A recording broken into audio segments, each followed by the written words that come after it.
Good afternoon. Welcome to the Monday afternoon update on Hurricane Sally. As always, these thoughts are mine alone, and in making decisions regarding Sally, please refer to the National Hurricane Center, your local weather office, and your local officials for all the latest information regarding the system that is now approaching the northern Gulf Coast. Well, we're not going to talk about anything else today besides the big storm here that is approaching the northern Gulf Coast and unfortunately has intensified rather quickly into a hurricane here. This was always a possibility that it would rapidly strengthen, and that unfortunately has happened. We did not want this to happen, and this has unfortunately done this very close to the coast, and we're already seeing water rises being reported along the southeastern Louisiana coastline and into the Mississippi and Alabama coastline here, seeing water rises that are somewhat significant and will continue to rise as the storm gets closer here. But if we look at the visible picture, the system has obviously strengthened quite a bit, and you can see that it has become a much more organized system. You can see these very cold cloud tops feeding into what is an attempt at an inner core here. We can better see this on radar imagery as this curved band of very intense thunderstorms is now trying to wrap around into what is trying to be an eye wall here. This may fail and be disrupted because it is such a small structure, but it may, be able to maintain this eye wall. These smaller systems, smaller eye wall is harder to maintain, and especially with shear that is nearby. If we go back to the visible shot here, you can see that shear hitting the clouds off to the southwest of the system, and this is southwesterly shear that is being impinged upon the system. It clearly has not affected the storm too much, as the storm has been able to strengthen quite significantly today and organize rather quickly here.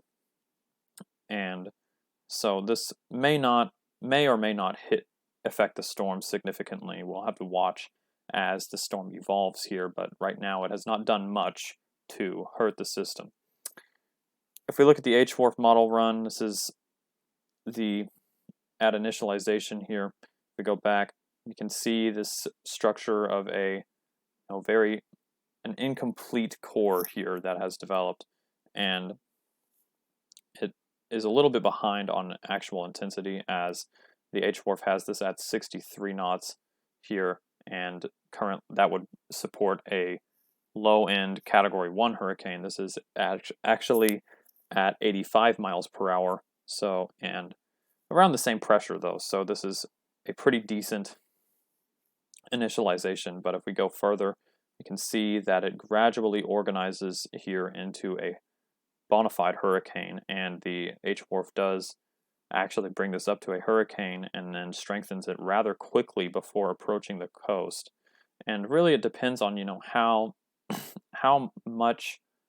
long it is able to maintain this current structure before having a reset of the structure, and this band really trying to consolidate into an eye wall here, because that is what the HWRF depicts.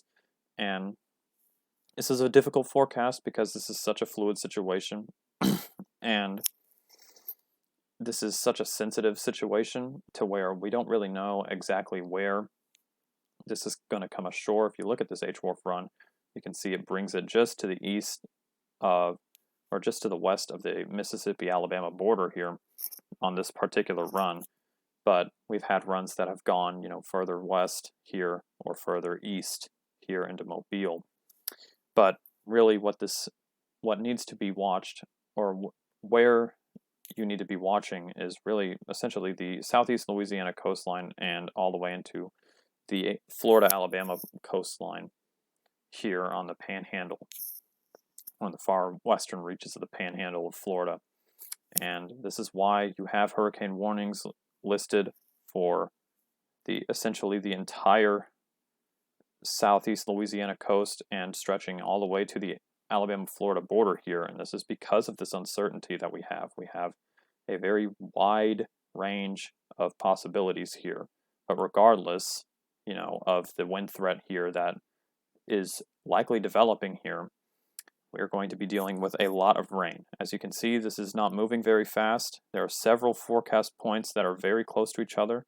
This is this evening, this forecast right here. And then this is Tuesday evening here, very close to the other one. And then this is Wednesday evening right here. This is not moving fast, and that means a lot of rain. If you look at the Weather Prediction Center 5-day rainfall forecast, you can see this rainfall. This contour here, this pink contour, is indicative of 15 inches or more of rain in this particular area. So this is going to be, you could be measuring rain in the foot, by the foot, and this would be very bad. And you need to be wary of the fact that this isn't largely a water concern. This is not a wind threat as much as it is a flooding threat. And you also have another form of flooding, storm surge. Here, if you go from the mouth of the Mississippi River to Ocean Springs, Mississippi, not including Lake Pontchartrain and Lake Maurepas, or Lake Maurepas, this area could experience 7 to 11 feet of storm surge here.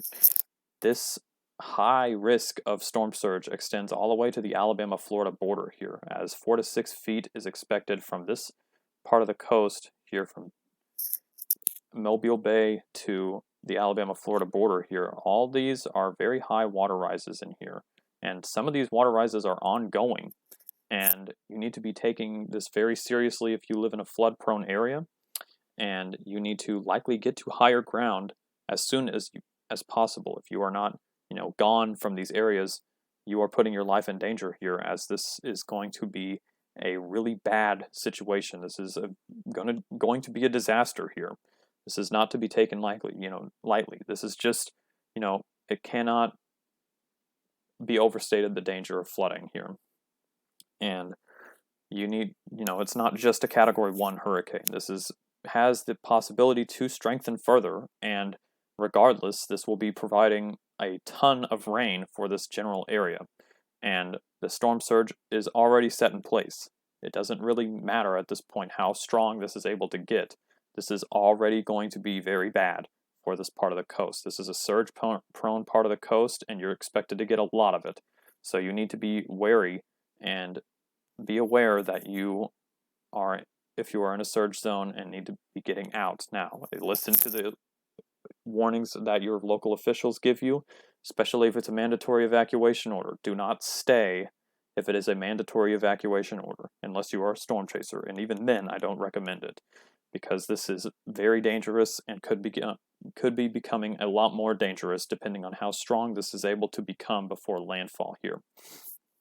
But regardless, most of the problem here is rainfall, and you really need to be taking this seriously if you live on the North Gulf Coast and even inland here in Alabama and Mississippi and Louisiana here, as some of these rainfall totals could be very astronomical for this region. And so remember that Harvey was a tropical storm when it rained all over Houston, and remember that Imelda was a tropical storm when it dropped 40 inches of rain over Beaumont.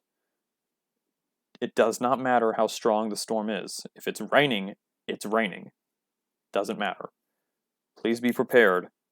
Stay safe. Thanks for watching.